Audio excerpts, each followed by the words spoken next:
Gilgamesh. How strong is the Nasuverse version or interpretation of Gilgamesh? This Gilgamesh has been debated upon for years at this point on how actually strong he really is. And he's been so debated that he's literally like the top 3 characters in the entirety of Nasuverse, that people know his name and know that he's strong, but they don't actually know how strong he is. He's the most hated and glazed Nasuverse character outside of actually I don't know anybody more glazed and hated than this guy inside of the Nasuverse, with only Arcuid and Ryogoshiki being remotely comparable into his fame, I suppose, and how well known the character actually is, when people don't actually know how strong they are. He's either glazed to hell or lowballed to hell. Either way, I'm hoping to answer the question of how strong he actually is in both just his Archer state and his CCC form, which most people refer to when they glaze him. Now let's actually define what a heroic spirit or servant actually is, as he himself is the first heroic spirit, with everyone else coming afterwards. Heroic spirits are copies of the original individual characters from myth or history.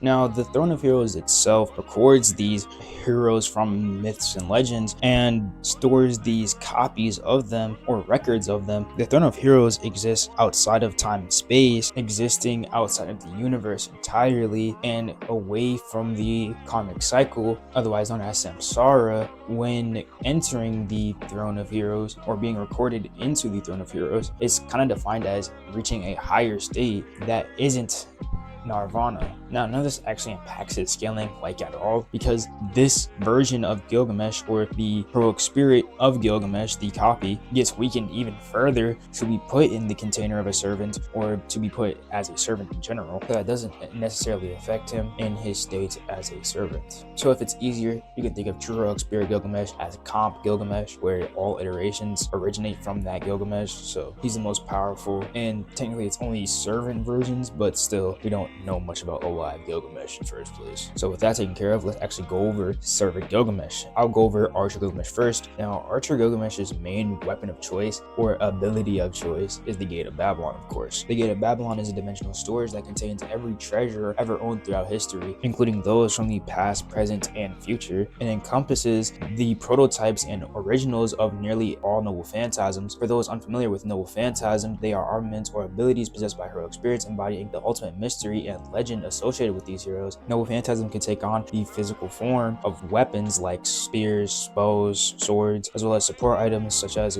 rings and crowns, and even abstract concepts and unique abilities like curses, etc. That shit was so long, bro. That took me forever to read out. Anyway, Gilgamesh possesses Shamak by Emiru, I probably butchered the hell out of that, which allows him to perceive the past, present, and future. This likely extends to seeing all possible futures. It's heavily implied rather than actually stated explicitly, but yeah, it's again heavily implied. Gilgamesh is also slated to be able to see through every corner of creation, no matter how minuscule, and he can perceive the truth of all things regardless of any layers of resistance they may present. And from my knowledge, Gilgamesh in his Archer state has never used Shanak by Emiru, but Caster Gil and Child Gil have both been able to use it, and Narita, the creator of Fate Strange Fake, states that he could use it, so it's safe to say that Archer Gilgamesh has the ability in the first place. Gilgamesh, with this clairvoyance, could make the right decisions in battle. However, he doesn't really need this, given he already has a pretty high battle IQ. For instance, in Fate Strange Fake, after briefly observing the confrontation between Alcides and Hippolyta, he was able to deduce that Alcides' armor rejects civilization, or human civilization, without even knowing what the armor was. He was also the first to realize what Hippolyta was doing as a counter to Alcides. The nigga isn't dumb, he just needs to lock in, and obviously he doesn't lock in a lot, so you mainly see him make bad choices. Either way, there's also Ea, which is referred to as Gilgamesh's other half. This weapon consists of 3 rotating segments, each symbolizing heaven, earth, and the underworld. Ea's being a primordial weapon, existing since the dawn of creation, its rotation is said to unravel creation itself, as though dismantling all of reality. It defies the laws of physics, grinding against them and exceeding them. When wielded, it reduces all meaningful constructs of creation to meaningless ones, returning everything to the primordial origin. By compressing and inverting reality, it generates a windstorm form beyond human comprehension, fracturing space-time itself. The weapon's compression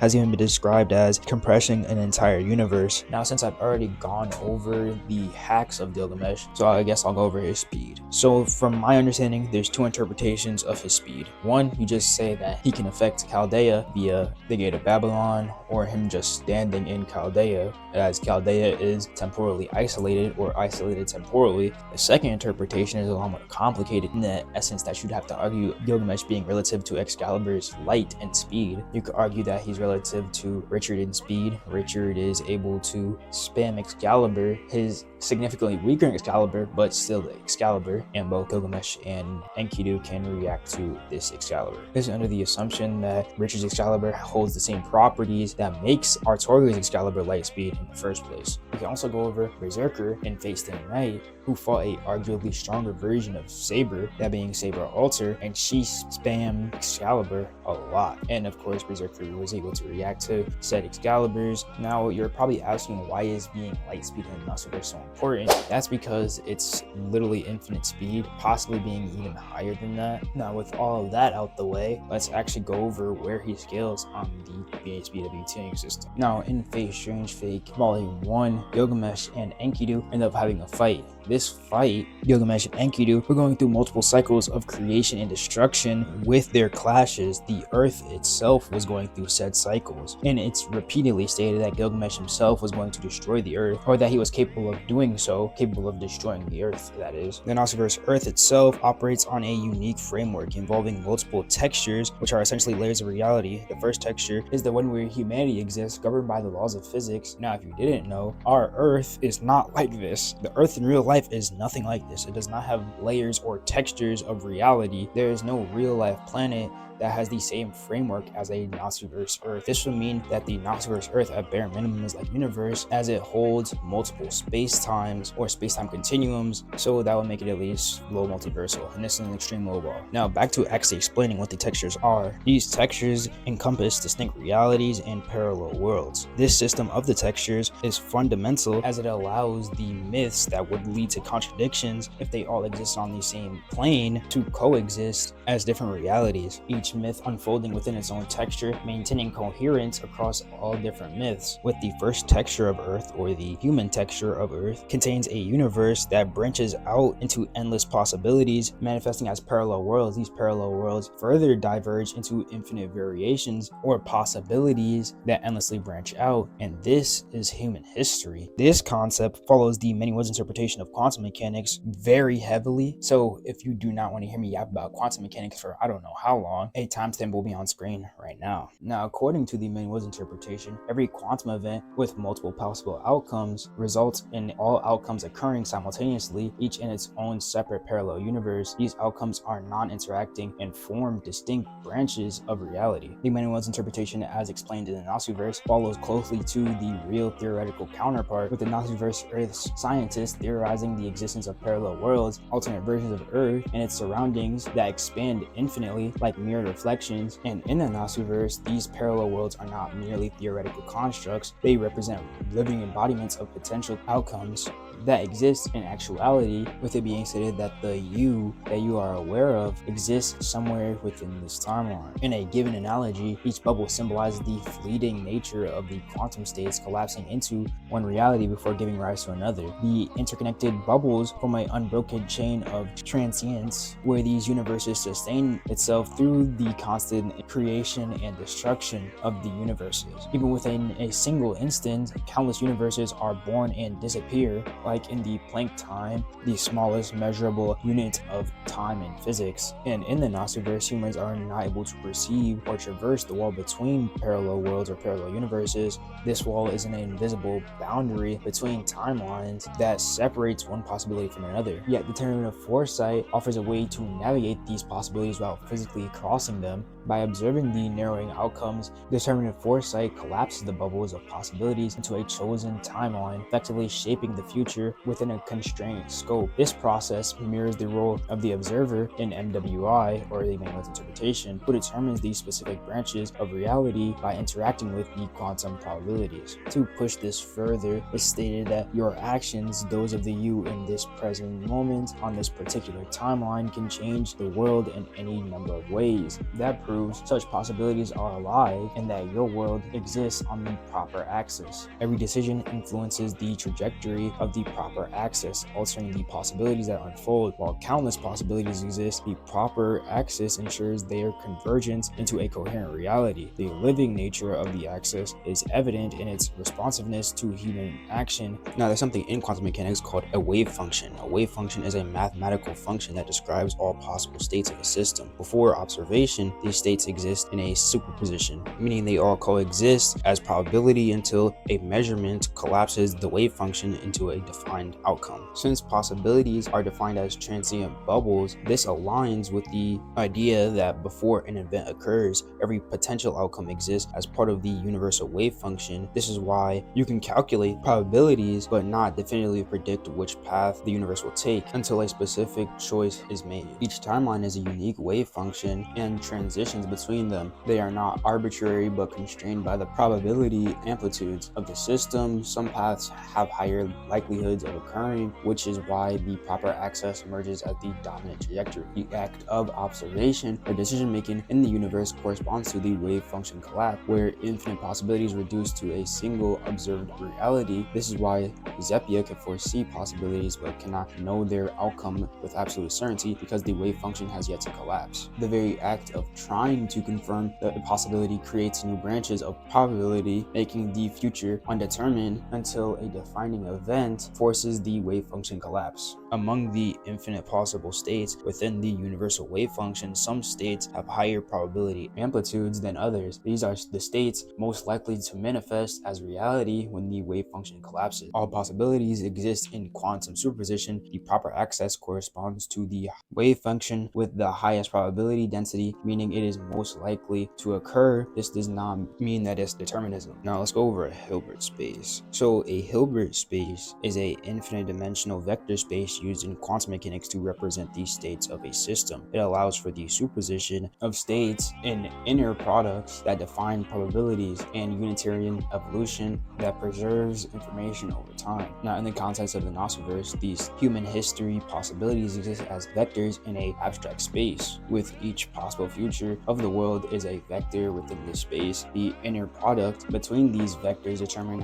how likely they are to interfere or evolve into one another. So in short, the Hilbert space contains all possible timelines as quantum states. Each timeline evolves unitarily, while observation or wave function collapse forces realities onto a particular trajectory. The proper axis is the Eoingen state with the highest probability amplitude. Parallel worlds exist as decoherent wave functions separated by quantum barriers, or the wall between worlds, with conscious action serving as the projection operators determining which reality would manifest. Entanglement ensures past choices shape future trajectories, meaning decisions ripple through the Hilbert space. Now with that done, I can officially claim that the human texture, or the texture where humanity's history is a Hilbert space, an infinite dimensional Hilbert space. Now I'd also like to mention that dimensions in the Gnostiverse have our transcendence, and VSBW says that they're 1A, or our transcendence is 1A, so that should make the base human texture high 1A on VSBW due to it containing a endless hierarchy of meta-qualitative superiority that just leads to progressively higher levels of meta-qualitative superiority. So it would start off as meta-qualitative superiority, then meta-qualitative superiority, and then so on. Now beyond the textures of humanity lies the deeper texture known as the reverse side of the world, a metaphysical and ontological other side of the world that transcends the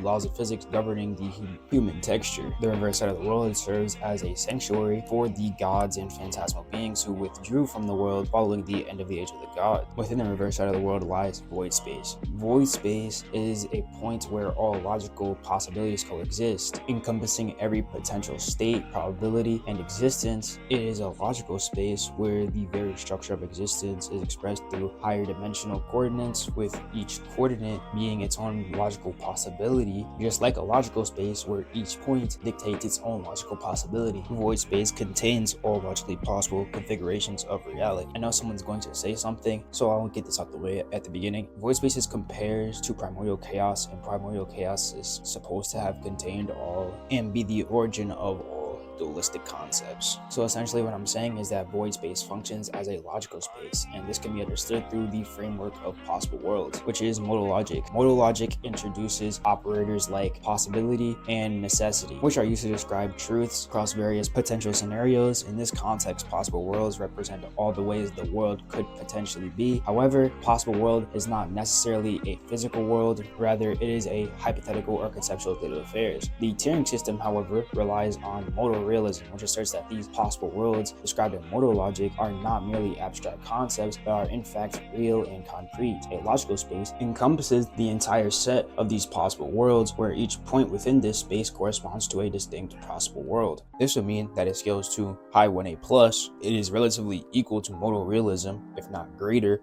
and since that is the case, it is at least high 1A plus, or a high universal plus. Now, CCC Gilgamesh is Gilgamesh from the Fate Extra CCC storyline. And in said storyline, he faces BB. BB has ascended to the status of an artificial primordial goddess after attaining the 10 crowns. The 10 crowns grants her the power over the moon cell, enabling her to rewrite reality itself. With this power, she can manipulate origins, bring forth things that weren't, altering existence. Now, BB absorbs the moon cell, gaining access to its vast repertoire of information, allowing her to reshape her own origin and create beings inspired by the Earth's existence. Now, the 10 crowns themselves represents the inception of human history, embodying the very power that defines humanity's beginning. BB's abilities allowed her to exert control over divine spirits to some degree. These divine spirits are higher dimensional and conceptual entities that exist in the reverse side of the world, and when it comes to their authorities, they are considered omnipotent. Now, the moon cell that BB swallowed is a supercomputer created by non-human intelligence, consisting of several layers, with its core being considered a higher dimensional eye that records all things that happens on Earth, with its primary purpose being to observe, document, and simulate all facets of Earth's history and potential futures. While the moon cell mirrors the Earth's in its function in the form of quantum mechanics or the many worlds interpretation, it does so on a constrained level, simulating infinite possible worlds. This computational power allows the moon cell to simultaneously process and observe infinite potential outcomes, effectively acting as its own quantum observer, with its higher dimensional core enabling it to collapse these possibilities into a singular reality. In essence, the moon cell's core operates as a universal observer, shaping and reshaping universes at will, a reflection of its ability to influence the quantum process of observation and collapse on a multiversal scale. As a hyper-advanced quantum computer, the moon cell possesses infinite information about all possible worlds. Its reliance on photonic crystals is rooted in quantum electrodynamics, or QED, where photons are carriers of electromagnetic forces that interact with matter at quantum levels by controlling photons,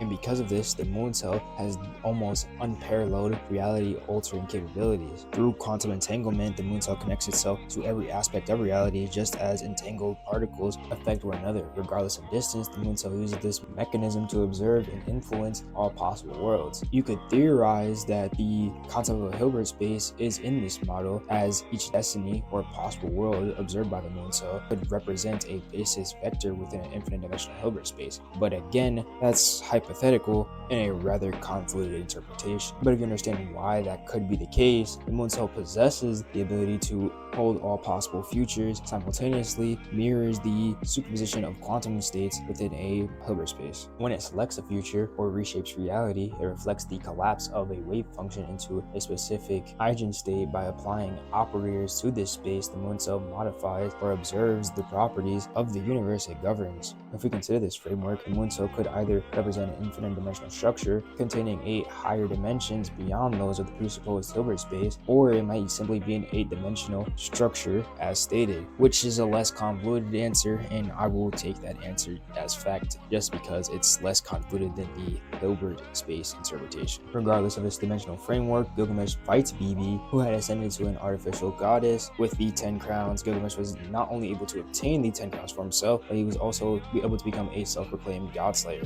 Bibi also has some universal statements, but I won't take them into consideration because they honestly could be just referring to the moon cell. Moreover, Gilgamesh's victory over Kiara, a composite goddess who absorbed Bibi and attained further godhood, shows how powerful Gilgamesh is, even though she was unable to kill Hakuno being Gilgamesh's master, due to internal resistance from Bibi and Sakura, which may have diminished the direct impact of this feat, but is still rather impressive. Now, in Fate Extra CCC, Gilgamesh transcended the speed of light, allowing him to traverse conceptual universes simultaneously, and you guys already know where light speed normally scales, so that's a pretty insane feat. Now, Gilgamesh's mystic code allows him to manipulate or alter his spiritron rank, and his spiritron rank or Saint's graph is the fundamental essence that determines the dimensional existence of a living being. By manipulating these ranks, Gilgamesh can essentially manipulate his own dimensional state, enabling him to remove all limiters imposed on his existence. Gilgamesh also possesses the 10 crowns, which I've already explained earlier in the video with Bibi. Now, people say these feats don't matter because the moon cell is a virtual world. However, the connection between the moon cell